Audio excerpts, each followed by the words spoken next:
I love you so much. Why am I starting like this? Hi there, my little demons and divas and demonites. Bienvenidos. Welcome back to my channel. ¿Qué es la que hay, mi gente? Estamos activados, estamos encendidos. It is I, Isa, aka the Demon Diva and the Big Dog. He's out here staring at me right now. The mean mug. He's like, I want to go to sleep. And I'm like, nope, I gotta record these videos. So... Today, I know this is a very inconsistent series that I do and then I stop doing it and then I do it and then I stop doing it. But I decided, what happens if I add a little extra flavor to it? Maybe that would inspire me to keep doing it, because a lot of you guys have reached out to me to tell me you miss me talking about reviewing the shows on Wrestling Inc. or whatever. So I was like, all right, I don't want to do a full-blown recap because there's just so many of these recaps out there. So how about I just bring you my high fives, but also my low fives, because none of these shows are perfect. And I can't sit here and tell you I enjoyed all of it, but I can tell you what I didn't and why.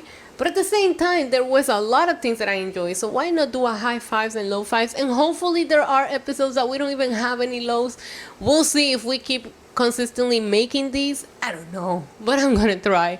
But before I get into the lows and high fives on Monday Night Raw, the episode that aired on October 21st, 2024, I want to please I want to make sure that you subscribe, hit the notification bell, because right now I am trying to post content on content on content for you guys. We just hit 25,000 subscribers. Thank you so much, and we are on to the next milestone. So make sure you subscribe, hit the notification bell. I also go live when I'm available, pretty much for Raw, NXT, Dynamite, SmackDown, PLEs, etc, etc. Also, consider becoming a member of this channel, because as of next week I am bringing 2 exclusive videos a week and 2 live streams for Demonites only. As a matter of fact, I have a video going out for just the members only, where me and the members try to predict what the final card is going to be for Crown Jewel. I had a lot of fun recording that one. So if you want to join, hit the join button and become a Demonite. You also get exclusive emotes that you can use in the live streams. All right, let's get into our Monday Night Raw high fives and low fives. And I want to start on a positive note. I want to start on a high. That means we end on a low. Do we start on a low and end on a high? Let's start on a low and end on a high. Right? This is like a roller coaster. Oh God. My ADHD is so bad that I say roller coaster, and then in my brain I started singing roller coaster, and then I thought of Final Destination. That all happened in 10 seconds. Anyways, let's start on a low. My number 5 low of Monday Night Raw is a lot of post-match chaos. I'm sorry, the AEW PTSD was feeling very real on Monday Night Raw, because if you go back and look at it, there was a lot of post-match attacks in pretty much every single thing. Every single thing. The show started very chaotically, which I loved, but then we went into the tag team match between New Day and Authors of Pain. There was a post-match attack there. Then we had Damage Control against...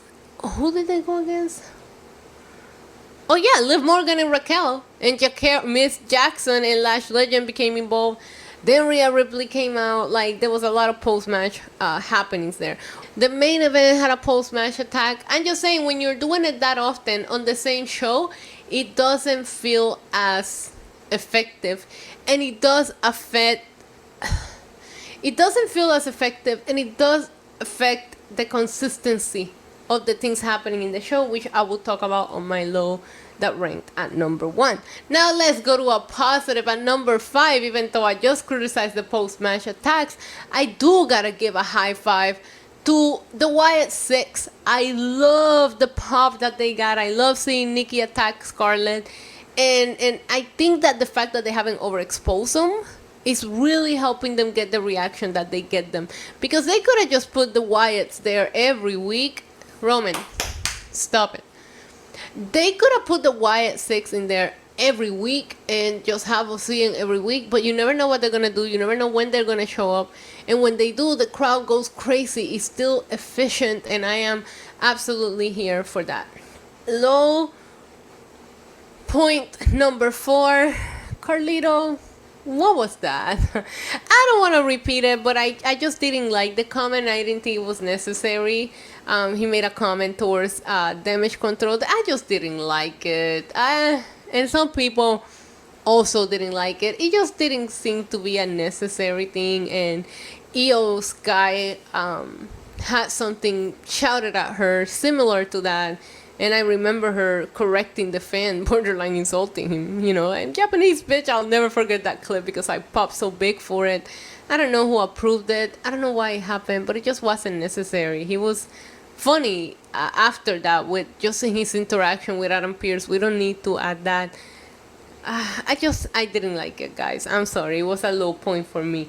But my high point number 4 is there were a lot of women featured in more significant spots and they got a lot more time. The first Monday Night Raw that aired, that was 2 hours, we saw a 10 women tag team match that went about 5 minutes and all of us feared the worst. We were like, oh God, with Raw cutting back 1 hour, the people that are going to get hurt the most from this are going to be the women.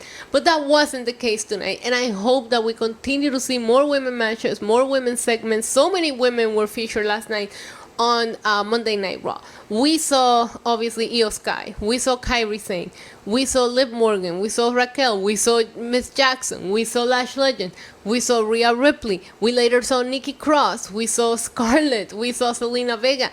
I just love seeing the women involved and not all in the same match, rushing to give them some time. So I was really happy of the fact that we're starting to figure out this 2-hour format and that we're figuring out how to feature everybody in an efficient way and give everybody equal opportunity in the short period of time that we have. Now my next low spot at number 3 is gonna have to be, and I just mentioned how they did a good job with the women.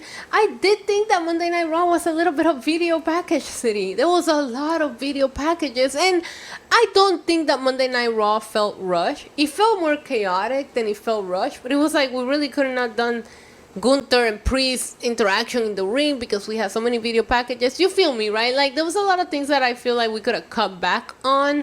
Like at one point they were showing us a video package of something that happened literally before the commercial break, and I get it.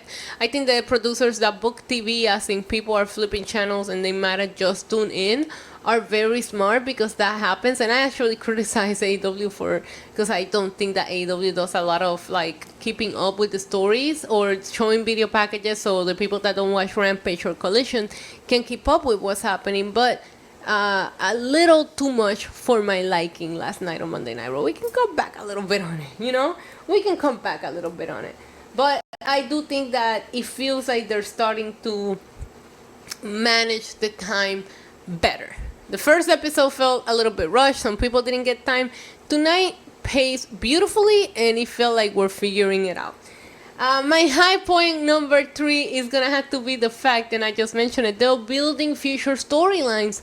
I have an idea for a video later on this week in regards to how we're lacking feuds for the future, especially for the champions.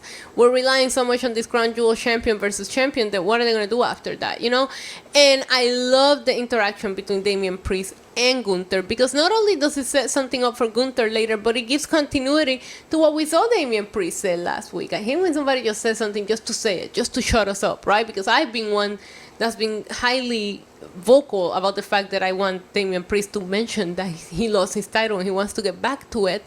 So yeah, he could have said it last week, but if we don't follow up on it, what are we doing? So I absolutely love seeing Damian Priest come and quickly have that interaction with Gunther, because it does show that we're building stories towards the future. Obviously, we're building towards Survivor Series. Something is going to happen with American Made and the Wyatt Six. I like it. So that was a high point for me. It's really funny because a lot of my highs are attached to my lows. So it's like, okay, well, I really like this, but if we could fix this, right? Because my low point number 2 is just back. I wrote down back to old habits. And what I mean by that is like, what happened to the draft? Like, is the wild card rule in effect again? I love the idea of Bloodline showing up unexpected. And Solo made it a point to be like, I got tickets. Well, the Tonga boys did not have tickets. But the fact that you gotta tune in to see certain superstars on certain shows it's just a lost art in WWE. Now people just show up whenever they feel like it. And the people that should be on this show because of the fields that they're building towards, they weren't there. Nia Jax wasn't there. Cody wasn't there. But hey, War Games is going to be special, and I like seeing the bloodline here. But we saw Jey Uso just show up over there. You know what I mean? Like, it's just weird, and it feels like we're back to old habits, and there's no point on doing a draft. Now, maybe right now they're getting away with it because of the fact that both shows are airing on USA, so there's... you don't have to worry about networks or this or that. But is that going to change where they go to Netflix? And is this going to continue happening? Then why do we have a split roster? All right. My high point number 2 is going to be the main event. I love the match between Braun Breaker. Braun Breaker is such a rising star. And I love the match with Jey Uso. And I said it. Yeah, you feel for Jey because his title reign was so short, but I'm going to smile because it happened. And I'm going to smile because he sacrificed his title reign for a bigger story. And he's not the first one to do that. Drew McIntyre just did a lot of that just to build this killer feud with CM Punk. The fact that Jey lost the title for a bigger story, and I think the moment that Jey comes home to Jimmy and Roman is gonna be so epic that it's worth it. So I really like that the main event is telling a bigger story than just an IC title match. And we'll see what happens with Braun Breaker as IC champion. And I'm glad that Jey got, I think it was 28 days his reign lasted. I'm glad that he got that singles title reign.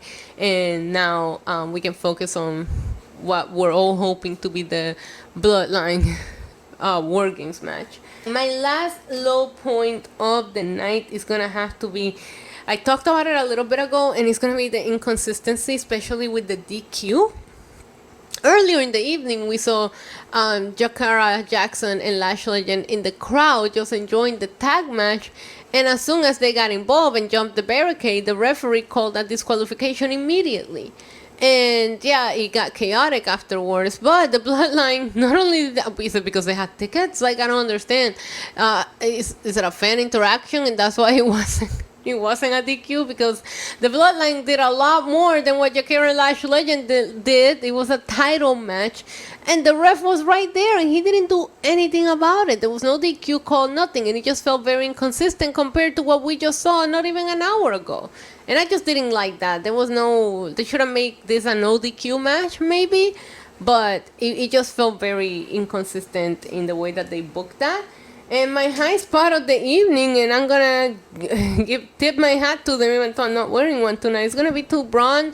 Why do I keep calling him Braun? It's gonna be to Bronson Reed and Seth Rollins. What a crazy opening on Monday Night Raw that was. And it kept going throughout the night until Adam Pearce finally got through their heads that he made the match for them at Crown Jewel. We're gonna see Bronson Reed against Seth. And even after Adam Pearce made it official, Bronson Reed kept screaming, "This is the biggest mistake you ever made." I love the way they produced the opening, where they were just showing us all of the superstars arriving, and some of them were pre-taped. So when they showed Bronson Reed arriving, I was assuming it was also a pre-tape, and then you see this person sneaking up behind him, and it's Seth. And that goes from the attack, automatically Seth just go in one shot, goes to the ring. He doesn't even do his elaborate entrances, goes to the ring, grabs the mic, tells him to get out here, and they just keep attacking each other. Security is out there, and then I think they were trying to interview Seth, and Braun attacked him, and then they were trying to, later on the show, of course, and then later on they were trying to interview Bronson, and Seth attacked him. Oh my God, it was just so beautifully done and executed. I said that they done a really good job rebuilding Bronson Reed into this big scary monster, and the best way to really establish that is to put him with a main eventer, somebody of the caliber of Seth Rollins. And I'm excited for this feud, you guys. I'm excited. Bronson Reed became somebody very quickly, that I'm looking forward to everything that he does on a weekly basis. And now that he's feuding with one of my favorites, it's kind of like a win-win situation for all of us. I'm going to enjoy it, and I think their match is going to be crazy. I do hope that they put a stipulation, because they have gone so insane at this point. You got to give him a no DQ or something crazy, I don't think it'll be an I Quit match. Ask him! But give them something because this feud is cooking and I'm here for it. Alright, guys, there you have it. My favorite things about Monday Night Raw and my least favorite things about Monday Night Raw. Let me know in the comments down below, what did you enjoy the most about last night's episode of Raw and what was your least favorite thing? I look forward to reading your comments. Don't forget to subscribe. Hopefully, I will be live tonight with an NXT watch along, so hope to see you there. Alright, until next time. Adios. Mwah. Boop.